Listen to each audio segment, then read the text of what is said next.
Hi, everyone. Welcome to another episode of Unleash Your Leadership. Today, I'm continuing my conversation with Prashha Dutra, who's the CEO of Believe in Your Brilliance. She's a confidence coach and an amazing woman, and I love the conversation. So, this is part 2. If you're new to this podcast, I encourage you to go back and listen to the last episode where we started our conversation. There's some more amazing topics we are going to talk about, and Prasha is going to continue to share her leadership journey. So let's dive in.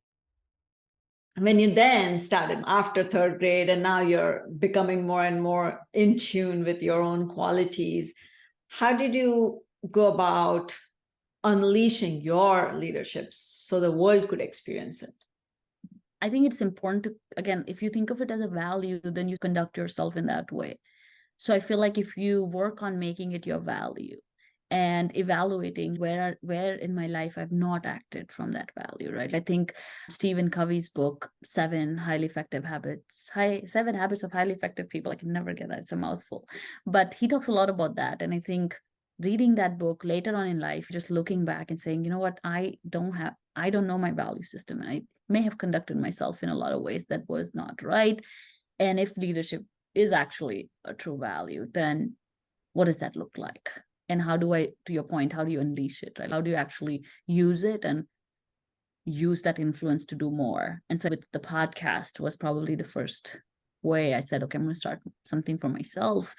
I've always wanted it. I had a business out of college, but I was always under the influence of other people. I was always under the influence that I'm not good enough, or even though I'm very confident, I need somebody's support or help or mentorship, or I can't do this alone, right? I need help. That was always on my mind. But when I started the podcast, I said, I don't need anybody's help. Even when those 33 women didn't get back to me, I did not let that be anything. I said, okay, you guys are not ready. And when I got the TEDx, everybody was asking me how you got it. And I said, should have responded to that message, right? So many years ago when I asked you. So at that time, that decision that 33 people have not responded, my closest friends don't want to be on the show, not taking it as a sign that I shouldn't go ahead, but using my leadership abilities to say, no, it's, you know what, as a leader, they don't know it's good for them. They don't know this is important. It's okay. I'm going to figure this out because the show is too important for the world, because the world needs to hear these stories. And the show tops charts around the world, from Abu Dhabi to Romania to Malaysia and Thailand, and who knows how many people listen to it on a daily basis. Still, even though we haven't produced an episode in a year, we're still in top 200 in over 20 countries. And that's the only reason for that, is because it's really valuable content. And I'm glad that I was able to unleash my leadership skills to say this is going to happen regardless of what others think. My mom said it. She's like, oh, when will you make money? And I said, I will not talk to you about this show for at least 3 years, because it has nothing to do with that. It has everything to do with the fact that I want to stand up for something. I want to collect these stories, and somebody needs to hear it. So that was probably the time when I first took charge and said, no, I'm going to do it. One thing I wanted to just repeat, which is very important for everybody to hear, is you said, I'm very confident, and we can all hear that, but I still need help. Yeah. And that's okay. We all need support systems in place for us. Even though you said that, I need to do this. So it's okay if I don't have immediate support. And so not getting backed down by the adversity that you have come through. And for sure, that's really where I think what you're saying is like the value really helped me get past that.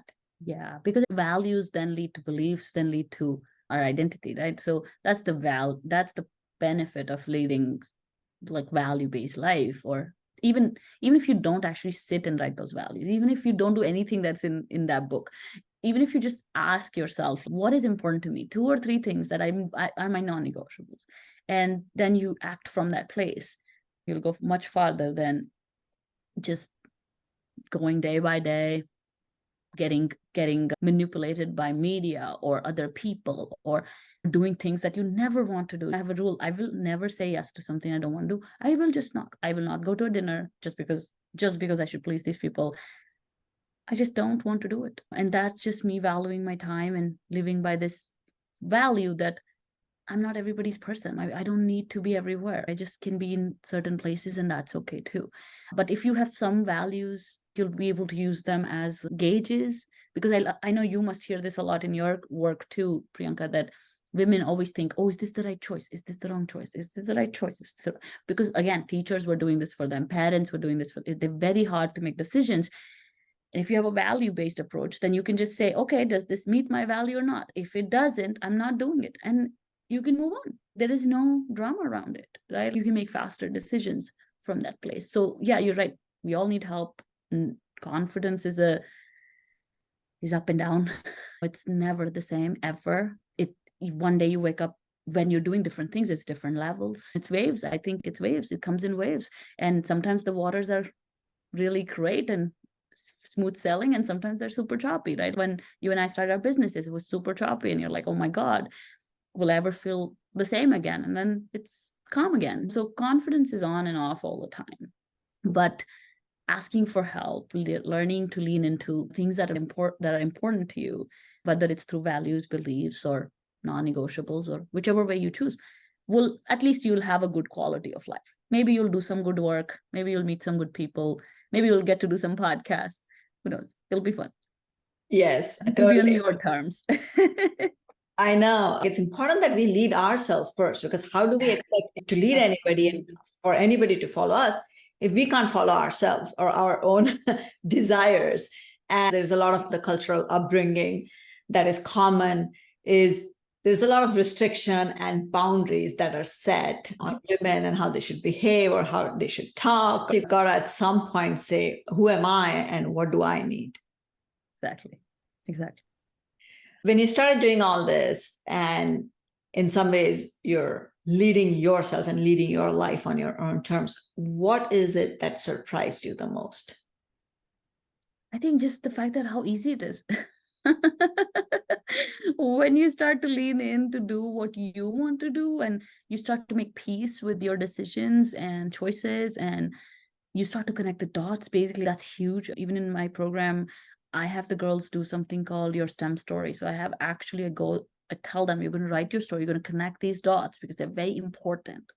So instead of thinking at your life as this fragmented events, you start to put them together and start to, again, rewrite some of those narratives, right? Like, where, again, it's not so much what happened, it's now knowing what you know now, how you could use that information and how you could actually use it to push you forward. So for example, watching how it's made with my dad was probably not a big deal if it's just left alone, right? But if I take the time to reflect and reconnect, then it's a huge, wonderful story, one that got me on TEDx, right?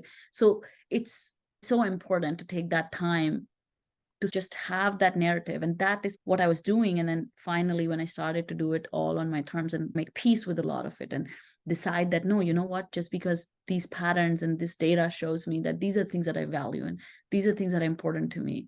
I did a lot of work. I worked with many coaches. I've done a lot of work on myself. I've read 275 books in 5 years. I've done way too many things.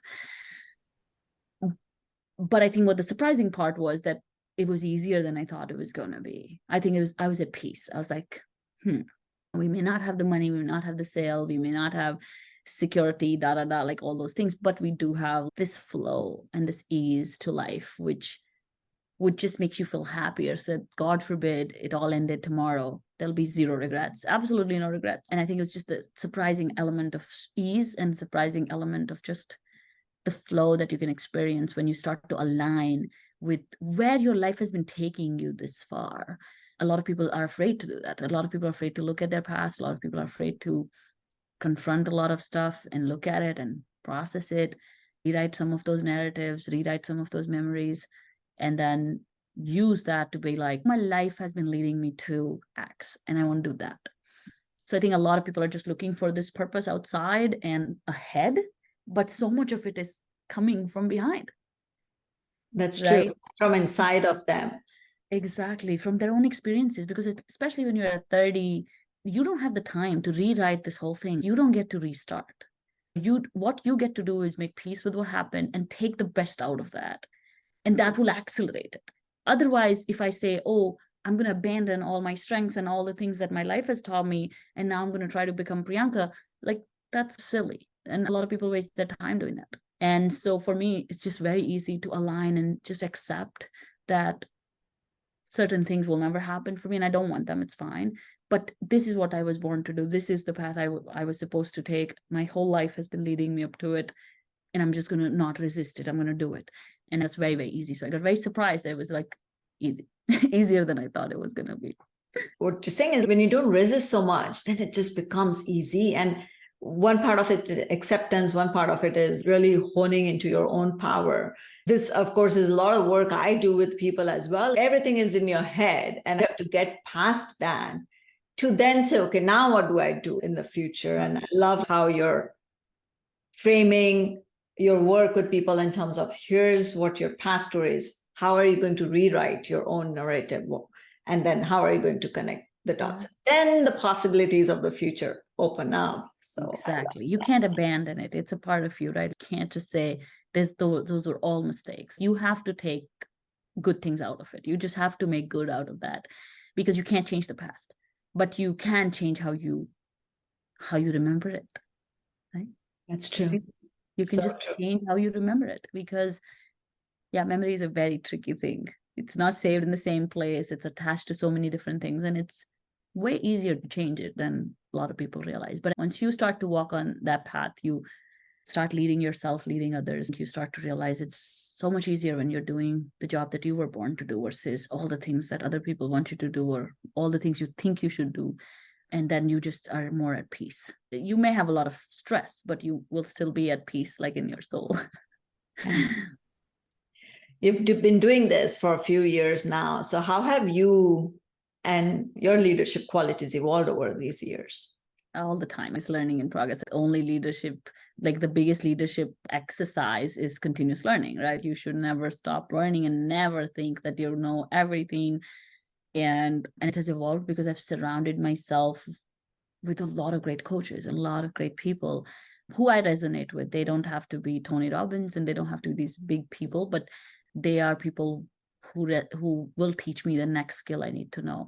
And the biggest evolution has been like investing in myself way more than I used to before. It's very important to me. I invest more than what I pay for my mortgage. So it's just something I did decide 2 years ago that it's an important area for the next 5 years, and I'm going to do it, and hopefully cash it eventually in life. And that's where I'm going to put in my money. I don't put it in stocks. I don't put it in investments, and I put it in myself. And that's the plan for next 5 years. And then we'll see what happens after that. But the biggest evolution has definitely been just the learning piece and just the new ways of thinking, meeting new people. And over the years, that has become really great. When I was younger, I always thought I should know more, I should speak more, I should be in front all the time. And there's still parts of me that want that. I do have that. I'm a socializer, so I'm somebody who likes the attention and likes the spotlight.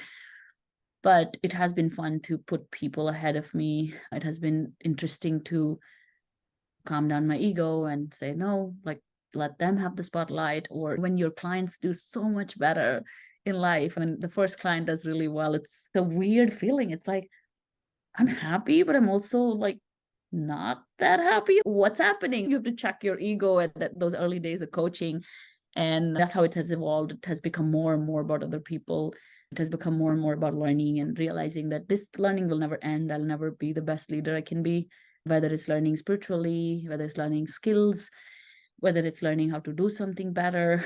I think it's an addiction, and I'm addicted now to a lot of that.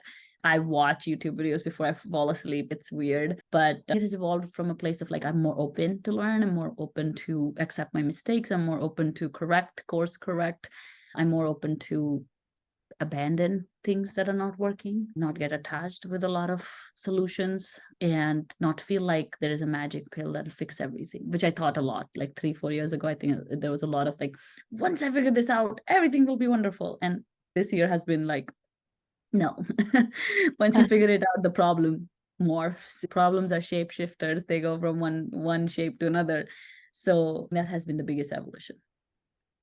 I love that you talk about I'm addicted to learning, and it's okay. Better to be addicted to learning than anything else, right? Yeah, and that's why I don't feel guilty about the investments I make in myself, because I'm not hurting anybody. I would rather do it if I can, then regret that I couldn't. Right.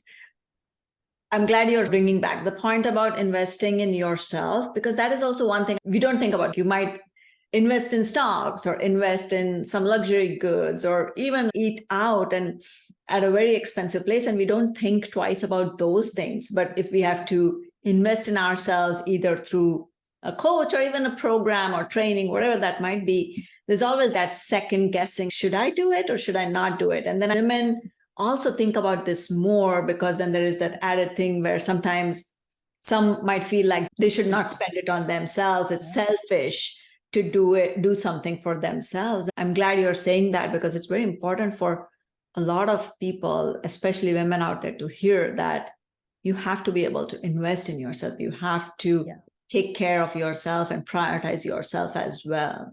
Right. And I think it's a competitive advantage. That's how I see it. Right. I don't have a Ivy League degree. I don't have the biggest networks. I don't have Vanderbilt as my last name. I don't have a lot of things. I wasn't born in this country.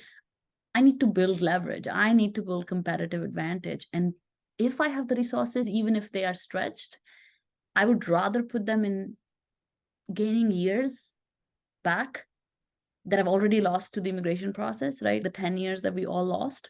I would rather build that competitive advantage by throwing my resources, time, energy, effort into the needle mover, which is going to pull me much farther ahead than other people, because all of them are scared to go to that level. So I honestly think of it as a leverage, as a competitive advantage, that I could figure this out on my own, but there's a cost of opportunity, which is always higher than whatever I would give to a coach.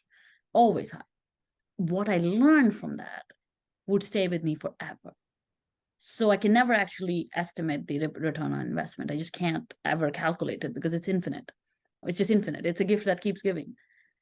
Yes, traditional finance people would like freak out, and that's fine, because again, you live your life on your own terms and you decide what you value the most and exchange money for it, right? I value the fact that other people have learned something faster or better, or they are the experts in the field.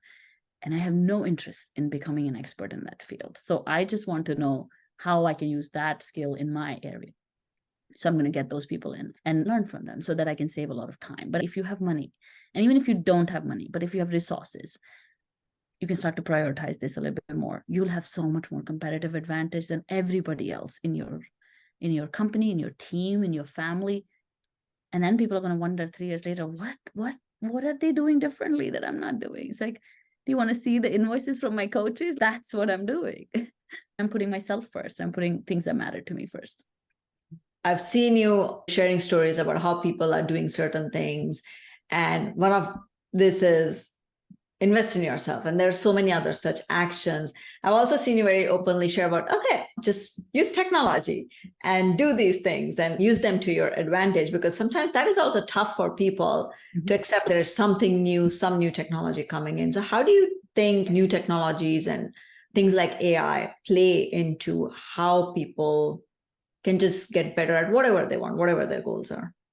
Yeah, I honestly am not a big, like, I don't know a lot about it, right? I don't know how it's built, what's behind it, like the technology piece. But I do know that it's almost like, of course, a lot of people are saying this, but it's the internet, right? If you don't accept it, it's going to surpass you, and then you'll have to accept it.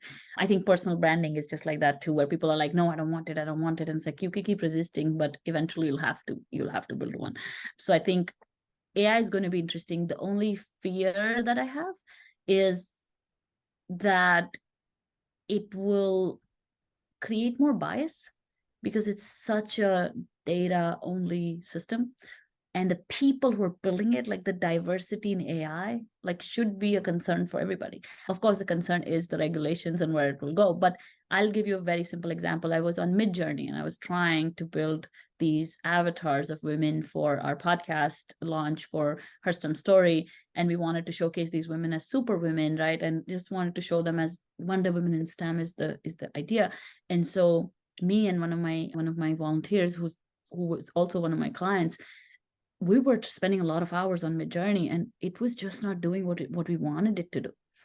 And we were frustrated. We are still frustrated, because it for me, it's not creating my face, Midjourney. Other AI tools are better, but Midjourney in general, which is, by the way, an open forum, and it's actually getting built on how many people are participating, it's taking all that data in, and it's becoming better, right? And then we had a guy on LinkedIn do it for us, Adam Bid, actually his name is, he has a really big platform now. And I had Adam do it, and he sent me the first drafts, and then we used Midjourney to improve them or change them. It was interesting as to what Adam built and what we built, and how different they were in perspective, because Midjourney is all about using your words to draw something, right? And if you're saying things like, give me a photo of a woman in STEM dressed like an dressed like a superhero, da da da da da, it's biased because it starts to give you very masculine looking women, even though we've given it a photo, right? And so it's interesting. And again, I haven't really spent so many hours on it, but, and I would love to be challenged on this, but I think the scary part of all of this is that whether it's hiring people, whether it's firing people, which is something that industries are trying to implement, is we're going to fire people, right? Based on AI. We're going to, talent pool decisions will be made through AI. Are we sure? Are we sure about that? To your point, how are we going to assess people on those leadership nuances? How are we going to have the human connection? Like, and what will be the success rate of that? So we're probably going to see at least some growing pains on that end of bias, which, by the way, as humans, we've not actually found a solution to it. So if the humans are building this AI, it's definitely going to have the bias. And then who's participating? If it's being built on an open forum where people are contributing, and we're going to use all this data to then generate more images and then generate more data, then women should participate as well, right? Because it's a very important thing. And then the other part of this problem, of this issue, is that now they're using AI detectors to detect AI usage in applications, in resumes, in job search. Definitely, I have a problem with that, because let's say an immigrant who doesn't know English used ChatGPT to just showcase their skills, nothing else, right? Just to say this sentence properly. And they get penalized for it when they're actually already penalized for being an immigrant and not knowing creative writing. I'm sure you spend a lot of time on this with your clients. I think I spend 40-50% of my time in creative writing. How do you write this email? How do you write this message? How do you write the resume? How do you write the cover letter? It's all about writing. And if you're going to use ChatGPT to save money, so that, because you can't afford, we cannot all afford coaches and people to do it with us. That's the whole point of the technology. How are you going to get penalized for it? So how do you distinguish between the people who used it for the right reasons versus people who used it for the wrong reasons? And if you're going to start doing these checks on people, like, how fair is that? What I'm saying, it's a very complicated topic, to be honest with you, but I feel like for leaders and organizations, it's important to learn the technology, just like we all, at some point, I'm sure a lot of us learned coding. I learned coding when I first started, and only to be able to understand the capabilities and what it could do for people, and then challenge that. So when you know AI, when you've spent some time in it, on the back ends of it, or whether it's through ChatGPT, or even, I think Midjourney is a great place to start. It's $10 a month. It's a really great tool. If you just spend some time, it'll build your confidence. You'll be able to talk to people about it. And then you'll be able to pinpoint these things in boardrooms and decision-making rooms where they're like, let's bring AI in. And you're like, hold on. We should. However, can we talk about this? So it'll play a really big role, but we can decide if that's positive or negative, if we get familiar with it and not scared of it. And honestly, the fact that there are not enough women in some of these organizations, it scares me as to how it'll shape STEM organizations in the long term. That's just my very naive short-term view, not knowing a lot, but interacting with it at a small level, and just thinking about it. It's like it'll be interesting, but I hope it's not as biased as we already are. I hope it's better than us. I hope so too. You bring up a great point. And even though that's not where you're working on or you're focused on, you definitely have thought about it a lot just through your usage of it. And that just goes to speak in terms of just also your eye for thoroughness and detail in terms of new technology, which every leader should adopt, frankly. It is true, because I also feel like it is being trained on all the data that exists for decades. And a lot of that data, because humans were biased, that data is biased. And so are we just teaching them to be humans like we were 50 years ago or something like that? And it's a hard problem to solve for sure. And you bring up very good questions. I'm sure people much smarter than me are doing a lot more on this topic. And it's just as a user and as a person who would probably interact with it more as even business owners, right? Like for copywriting, for all these other things. I just hope that it's going in the right direction and helps us in some way, right? It shouldn't be a tool to just save time, because then it's just shortcuts, right? Then that's the other problem too. Let's just shortcut this whole thing through ChatGPT. And it's like, what about creativity? If anything, Priyanka, maybe it will make our creativity more valuable. Who knows? I think so. The aspects where we work with humans and intuition and emotional intelligence and creativity, those definitely are going to be more valued. And I also feel that even if we take the shortcut and we are sure, increase your productivity, but then go do something better. Yeah. Something more creative, something in maybe human, things like that. And so if it can save us time to do that, that's a great outcome. But you're right, it shouldn't be used for the wrong reasons. Which I think every technology has that challenge. That is inevitable, unfortunately. Yeah. Yin yang. So that's true. Well, Prasha, what advice would you give all the people, the rising women, the rising leaders? Believe in your brilliance. It's really simple. If you believe in yourself, it's easier to believe in others. And if you are not there yet, let's say you're somebody who has a lot of self-doubt, but you were given this promotion. If you're experiencing a heightened imposter syndrome and you're like, no, today I don't believe in myself. What I've learned is start to put your belief in something bigger than yourself. For our moms, it was God, right? For a lot of people, it's God in a whatever form, universe. If you look at some of the best leaders in the world, a lot of them are religious. A lot of them are. And it's not so much to follow religion per se, but it's to put your faith in something bigger, right? I mean, there's a whole lot of stories about Steve Jobs going to India, Mark Zuckerberg going to Kenchi Dham in India, following Neem Karoli Baba. All these things are there for a reason, because they put their faith in something bigger. And when you put your faith in something bigger, what happens is all those waves of emotion and confidence and failures and successes are just a little bit dampened, right? Where you can actually still keep. Because if you don't have that, I feel like even when you're believing in your brilliance, that is a really great support, that I do believe that I'm very brilliant, but not in this very moment. In this moment, I feel like things are falling apart. And that's really probably a daily thing for somebody who's starting in leadership, where everything's falling apart every time.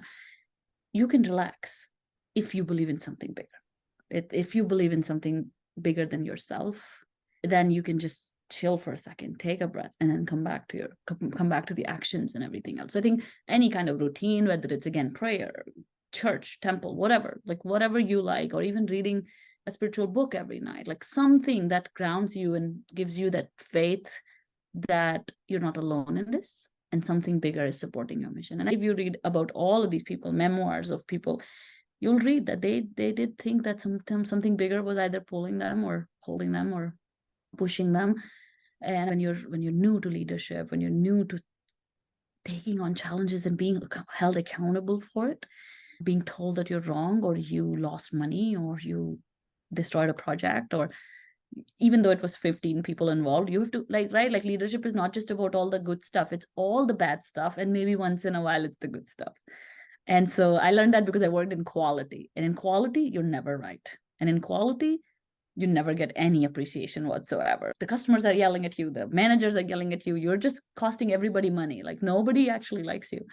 And I learned that, and I said, you know what, some days when I get $1 million claim, I'm like, I'm gonna go to the temple tonight. Like, I'm going to just ground myself and then start again tomorrow, because that's what you need. You need resilience and, again, faith in yourself, but also faith in something bigger. That's lovely and so well put. Thank you for sharing such wonderful nuggets of wisdom and your thoughts, and just being very open and honest. I love the conversation. Tell us what comes next for you. So right now I have an 8-month-old at the recording of this podcast. So a lot about just getting him settled, but a lot more in-person events is what I want to do more. Retreats, conferences, meeting more people, giving hugs. We're all missing those. So I'm ready to get out there and just meet more people and be out in the wild for the next 12 months or so. I have a lot of trips planned and a lot of cool things that I'm doing. That's awesome. Tell us where people can find you. Absolutely. So you can go to my website at prashadutra.com. You can follow me on LinkedIn, on Instagram. I also have a quiz at prashadutra.com/quiz, which is a career clarity quiz. If you take that, you'll get added to my email list. And just like all the stories I just told, I love telling stories. I have a newsletter called Believe in Your Brilliance. It goes out every Monday, and you get confidence, activities, tips, and new ways to think about things in less than 3 minutes. So hopefully you'll sign up for that. So those are some ways to find me. I'm everywhere. I'm on LinkedIn, Instagram, podcasts, but wherever you are at, I'll meet you there. Awesome. Well, everybody, you can find Prasha Dutra on all the social media, and it's prashadutra.com. So once again, Prasha, thank you so much. Really enjoyed the conversation and love hearing all your stories. Thank you so much, Priyanka. We can't wait to host you on her STEM story soon. Looking forward to that. And once again, take care. Thank you. Thank you. Bye.